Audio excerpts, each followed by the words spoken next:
to give our input, that we don't know enough to give an opinion. I have faced this for as many years as I've been going to city council meetings and addressing the city council. There's that stony wall of silence, or sometimes something a little bit more blatant when it comes to respect. But, you know, going back to Renew DeKalb, we will know that Renew DeKalb is a sparkling success when Renew DeKalb has an army of volunteers, because DeKalb is a volunteer community. And corny, I know, but I call it Can Do DeKalb.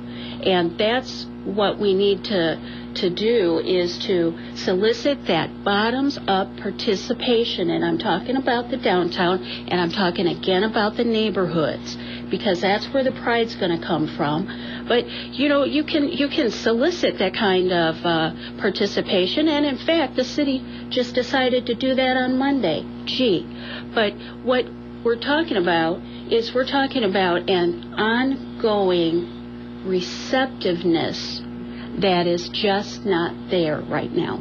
All right, and Chris, your thoughts on that? Well, I think in terms of the pride of DeKalb here, I think a lot of it has to do with attitude, and I think it's a lot of how we present ourselves as a community.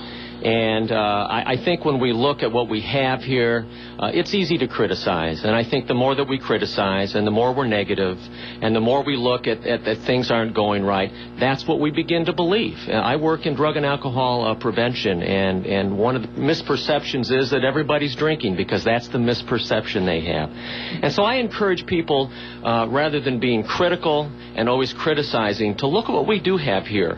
We have more shopping than we did 10 years ago. We have a much better availability of not having to go outside of this community to shop. We have better schools. Look what we've done with our referendum and our ability to build new schools here for our young people. Our city services are top-notch to none, and we can go to bed at night, and we can know that our response time from the fire and police will be 2 to 3 minutes on a 911 call. We know when we go to bed at night and it's snowing that the streets will be plowed. Our neighborhoods are improving. What was just mentioned, that on Monday night we talked about volunteerism, working with NIU to work with our neighborhoods. Our downtown is becoming a jewel of of our community. So again, what I want to hear is what we're doing and what we're not doing.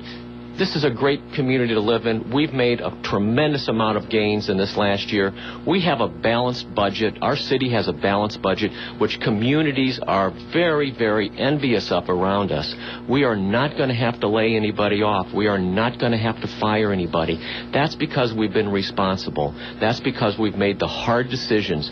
We've reorganized the community. We have reduced the budget by $1.4 million. We have a great community, and again, I want people to realize that and listen to what is happening and what a great community we are, rather than the things that we're not. 1360 WLK. Paul, if you want to add something quickly to that, real please. Quick on that. Chris says a 2 to 3 minute response, so that's right. We have the greatest first responders in the world here in DeKalb. I agree 100% with the acting mayor on that. The problem is, if there's more than one response, it's not 2 to 3 minutes. When multiple ones come in, we're understaffed and cannot respond. And did you want to add something to it, Lynn? Just quickly, you know, for every criticism that I've ever brought up, there's an idea. Like, for example, Chris mentioned the school referendum. That's going to generate a lot of additional tax dollars. It's going to be tax dollars that are raised both outside the TIF districts and inside the TIF districts. The problem is the money generated by that school referendum lying within the TIF districts is not slated to go towards that school construction. The city of DeKalb could use its home rule powers to change that and make sure that everybody's dollars go towards that construction. That's the idea I presented a couple of weeks ago at council, and it is not being addressed, and I think the people who live both outside and inside the TIF districts need an answer to that, because that could mean some real property tax relief on that referendum construction. All right, I want to thank the three of you for coming here, an open, candid discussion. That's what we were hoping for, and that's just what we got here today. So thank you so much for doing it. Thanks for all our listeners emailing us and calling in as well. And finally, as part of my question that I have, which I ask all the politicians I talk to, and as a closing statement as well, I want to give you a minute, and we'll start with you again, Lynn, if we can. Lynn Fasikis, again, running for the mayor of DeKalb.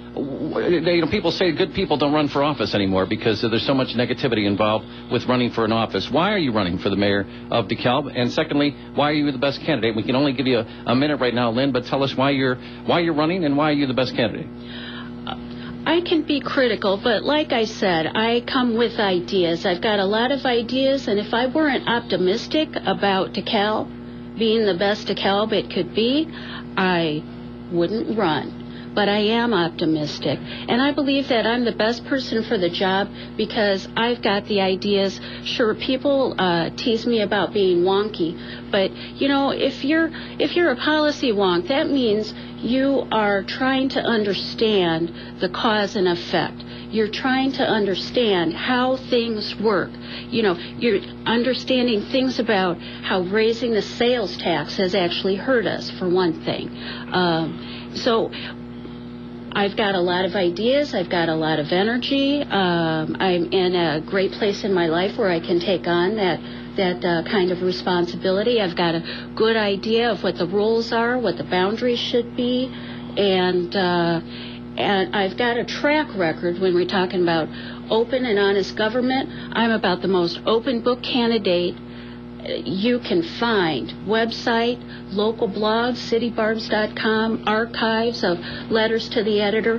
I've been in there, and I've been, there's that shunning thing. I've come back, and I've come back again, and that is why I'm the best choice. All right, Lynn Fasikis, Acting Mayor Chris Paulson, your thoughts as well. Why are you running, and why are you the best candidate?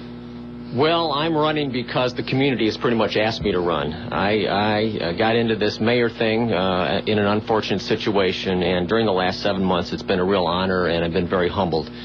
I think that my experience that I bring is vital at this point in time. I have trust. I have proven leadership. I have opened up and continued to open up city government with the commissions and the input and returning phone calls. This is not a time to come in with conjecture and ideas, and as one of my opponents said, to rotate the crops. We live here in a community where our crops are important to us, and I think that if a farmer was having a difficult time, or there was difficult economic times, you would stay with what it works, with the DeKalb ag seed, rather than trying something or trying something new that is unproven. So I'm connected with the community. I have relationships that I've developed with virtually everyone in the community and around the community. So I ask you to support me. I ask you, you've heard the candidates tonight, and I guess today, and I would ask you, from what you've heard, who do you want representing and leading this community? And that's really up to the citizens. I think most people, after listening to this, will say Acting Mayor Chris Paulson is the one to continue. So thank you for having me here today, Terry. Very good. And Paul Kallenbach, your thoughts? Yes, I want to thank Chris for stepping up and taking responsibility. He's been a leader here for 12 years for the situation the city's in, and his record speaks for it. I'm running because I'm a community service type person. That's why I coached Little League Baseball and youth sports for 35 years in this town. I like helping people. I like helping veterans. I do it on a daily basis. It's just the way my life is. I try to be a better person every day as a Christian and do the best I can. I try to make people's lives easier. I not only have, as I've complained about some situations in DeKalb, but I have some solutions. I have ideas. I think for myself, but I don't think alone. I'm a team player. I've made accomplishments in my life because I've used a team concept and not an individual star. I want to bring that to the city council, to the management of this city. And I have solutions like bringing in, I want to let everybody know that we have the longer runway than Midway Airport. That will attract things like we can try to get good industry in here, like manufacturing and distribution of windmills. Green is here whether we like it or not. That would employ thousands of people, which would attract other business with hotels, which employ our part-time people. We have the manpower here with the training from A.O. Smith and all the other factories that have closed down here.